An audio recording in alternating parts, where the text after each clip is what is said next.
Netflix में जो main नायक है, कैरेक्टर भी आप ही हैं सर, सुनील कुमार गुप्ता, नायक भी वही हैं। जी, जी। तो जब भी उनको प्रॉब्लम में फंसा हुआ दिखाया गया इसमें, और शायद उन्होंने जो कलाकार ने जिसने ये भूमिका अदा की है, वो शायद शशि जान कपूर के, कपूर, जान कपूर। हाँ, जहां शशि कपूर के पोते हैं। पोते, हाँ। काफी अच्छा एक्टिंग किया है। और आपके, मैं तो आपको इतने समय से जानता हूं, तो उसको उसने जिया है। हाँ। मुझे लगता है आपके साथ उसने बातचीत भी किया है बहुत अच्छे से। हुँ। तो जब भी वो प्रॉब्लम में है, तो वो चार्ल्स फोबराज के पास जाते हैं सॉल्यूशन के लिए। ऐसा था क्या सर? नहीं, ऐसा होता है देखो कि जेल में ना हम्म, जो हैबिचुअल प्रिजनर होते हैं, जो जेल में बहुत समय से रह रहे हैं, उनको जेल रूल्स की पूरी नॉलेज होती है। अब हम तो नए नए गए थे, हमें कोई ट्रेनिंग नहीं थी। बिना ट्रेनिंग के वहां जाके खड़े हो गए, और जैसी ट्रेनिंग थी मतलब ये वो लीगल का काम भी शुरू से मिल गया। जब तक आपको पता नहीं होगा कि जेल मैनुअल क्या कहता है, तब तक आप कैसे लीगल एडवाइस दोगे, कैसे कोर्ट में लड़ोगे, आपको हैरानी होगी। उस टाइम पे 1981 की मैं बात कर रहा हूँ, पूरे जेल में एक ही जेल मैनुअल होता था, और वो सुप्रीम जेल के कमरे में होता था। किसी के पास जेल मैनुअल का पता ही नहीं था कि जेल मैनुअल में क्या लिखा हुआ है, क्या नहीं लिखा हुआ। तो उस समय पे हमें इस जेल मैनुअल की कोई नॉलेज थी नहीं। तो सुप्रिंटेंडेंट जेल और डिप्टी सुप्रिंटेंडेंट जेल कहते थे ये मैनुअल में ये लिखा हुआ है। तो हमारा बड़ा इंटरेस्ट होता था कि उसमें क्या लिखा हुआ है पता लगे। तो हमें हाथ में नहीं आता था। उसके बाद क्या हुआ कि ये जो चार्ल्स सोबराज है, ये एक सुनील बत्रा करके कैदी होता था।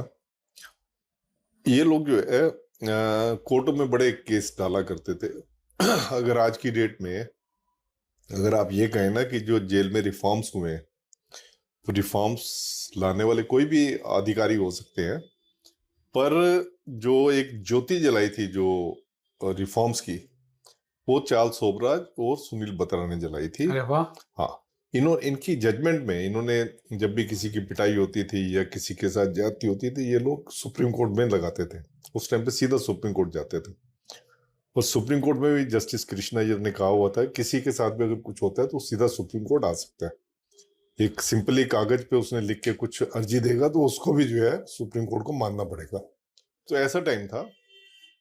तो इन्हीं के जजमेंट के ऊपर वो आप देखेंगे 1980, 79, 1981, 82, ज्यादातर जो रिफॉर्म्स की बात जो कही है, मेडिटेशन की बात कही है, योगा की बात कही है, कम्युनिटी पार्टिसिपेशन की बात कही है, ज्यादातर इनकी पिटिशंस के ऊपर ही जो है सुप्रीम कोर्ट ने ये डायरेक्शन दी है, जो कि अभी तक वैलिड है। आप लगाए 1980 से, हाँ, अब तक जो है वो वैलिड है।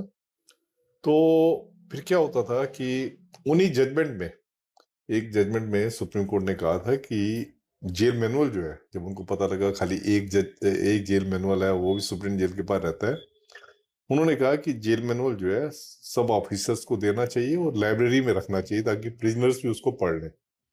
उसके बाद मुझे याद है कि मैंने करीब करीब 100 कॉपी फोटो कॉपी करवाई थी जेल मैनुअल की, सस्ते टाइम पे, और 100 कॉपी करवाई थी। और वो करके जेल के अफसरों को दिया वो मैनुअल। तो जब जेल मैनुअल का ही आपको पता नहीं होगा, तो हमारे को ट्रेनिंग प्रिजनर्स ने दी, जैसे मैंने उसमें दिखाया कि प्रिजनर्स ने मेरे को ट्रेनिंग दी, उन्होंने बताया कि कानून क्या कहता है। जेल मैनुअल तो हमारे पढ़ने के लिए था नहीं, तो उन्होंने जो वारंट्स वगैरह के बारे में हमें बताया, तो उसी ट्रेनिंग से जो है आगे हम जो है हमने आगे तरक्की की। इसलिए हमें जो है कई बार प्रिजनर्स के पास जाना पड़ता था, क्योंकि ये लोग कोर्ट कचहरी में केस करते रहते थे, इनको पता होता था जेल रूल्स क्या कहते हैं। तो इसी वजह से कई बार हमें इनसे कंसल्ट करना पड़ता था। और इवन अभी भी ऐसे ही है, क्योंकि प्रिजनर्स पार्टिसिपेशन है, जैसे लीगल एड की एक्टिविटी होती है, इसमें प्रिजनर्स का जो है बहुत बड़ा रोल होता है।